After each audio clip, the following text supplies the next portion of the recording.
perceptions of others become our reality, even when there's no truth to it. And I believe that if we tried harder to seek truth about ourselves and others, that we would not only form better connections with people, but we would start to heal some of our massive divides. So my family transplanted here from Philadelphia, Pennsylvania, when my father took a teaching position at a local university. A product of soft-spoken parents, I came out fighting. And I was always like that, pushing against authority, questioning the man. I feel like going to a Catholic grade school really accelerated my oppositional, defiant nature. I didn't like the absolutes. I struggled with adults' way of dismissing me. And I think my teachers, well, I don't think, I know, they were very frustrated with my outspoken and forceful ways. So I was immediately tossed into the trouble box, which meant, and actually that kind of followed me throughout all of my schooling. But I embraced it, you know. I was like, if you're going to do the time, you might as well go down shooting. And for me, it was shooting my mouth off. I mean, I started swearing in like second grade. And I was really good at it, and you know, I was all about it. I remember one year I tried to give up swearing for Lent, and I barely made it a day, and I was like, I'll just give up candy. So hence the nickname Sweary Mary. So in high school, there were like these clearly defined boxes that it seemed like everybody fit neatly inside. Overachievers, the jocks, stoners, and Hicks, and all those people, and I you know, not fitting into any of those groups, it sucked a little bit, and it was kind of lonely, but it was also freeing. I was sort of box fluid, so I could like float around and relate to everybody, and that's what it taught me. I feel like it taught me how to get along with everybody. After I graduated college with a BFA in printmaking, which mostly consisted of me hanging out in my dad's letterpress print shop. I mean, we would just make magic in there, carving linoleum and doing all the things. But, you know, I wanted to shake the dust of the small town off my shoes, and I wanted to head to the big city. So I did that. I moved to the big city, wanted to do all the things. And, you know, I just had a million jobs. I loved printmaking, but I figured it would always be my side gig. So jobs I could do. And I did all of them, and one had nothing to do with the next. But the one I really excelled at was bartending. Because, I mean, come on. And, you know, like, I mean, I loved it, I also hated it, but I learned so many good life lessons from bartending.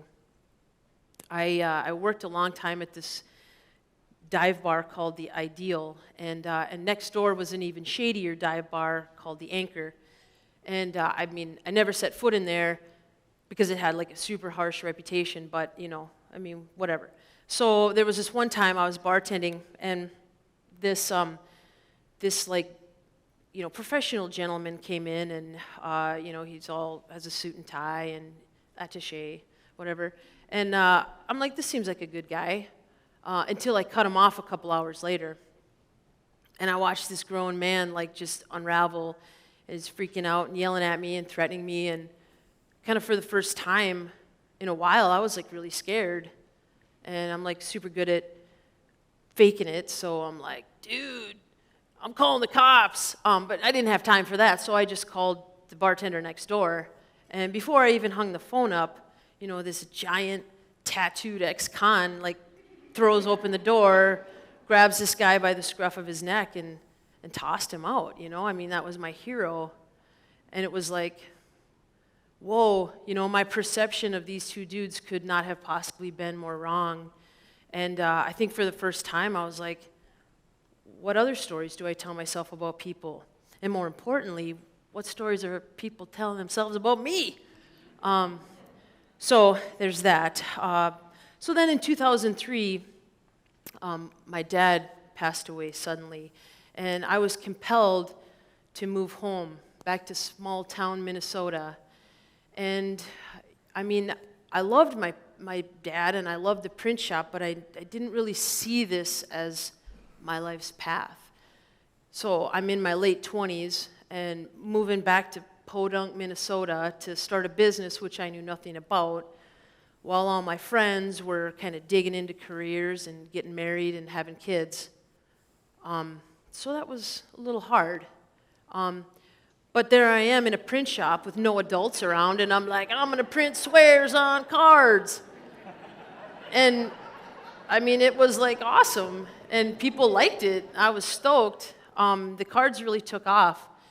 And before I knew it, I was attending trade shows in New York, and I was wholesaling my cards nationwide. Like, that's massive. So I was stoked, but I still didn't know anything about business, and I knew I needed help.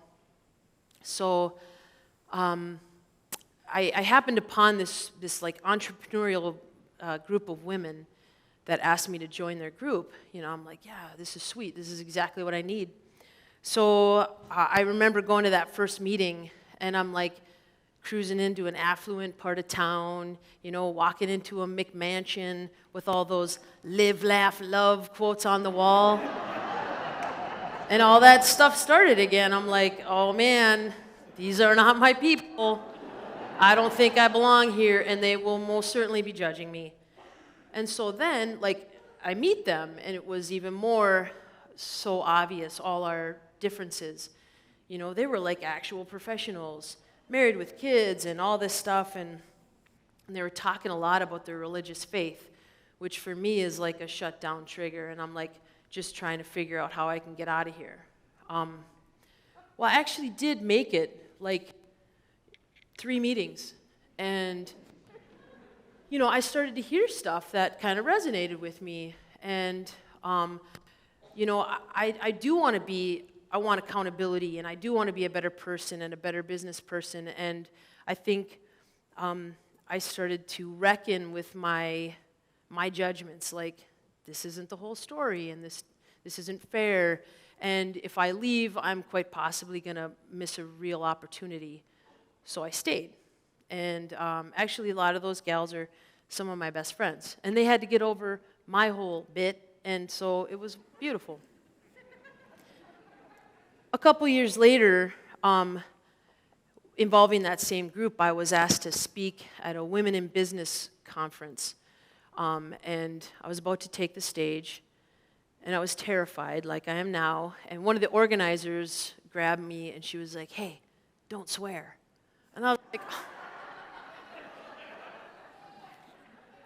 first of all, like, this whole conference was all about, like, hashtag be your authentic self, and like, live your best life, and la la la. And I'm like, first of all, I wasn't planning on dropping a ton of F-bombs, but it is how I speak. And you do know me. So regardless, I went on to give an exceptional talk, and it was incredible. And no, I didn't swear, but I wasn't happy about it. So I went and found that gal, and I was like, I wanted to tell her how I felt. She's like, no, I knew you were mad, but I wanted you. And I'm like, and she goes, and I knew if you started swearing that you would lose most of them, or some of them. And of course, my first reaction is, well, screw them, they're closed-minded.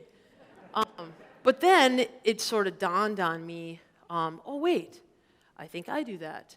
Like, I shut down when people start going off about their religious faith, and it was the same thing, and it was kind of this whole, wow, perceptions, and how we shut down, and wow, that was kind of a big deal. So that was interesting.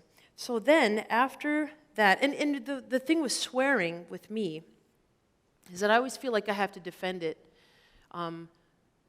but at the same time, I get offended when someone calls me sweary Mary, like it defines me, And, I mean, we're all super complicated, and, like, being whittled down to one simple thing is, like, grossly underestimating how wonderful we are, That hurts a little bit.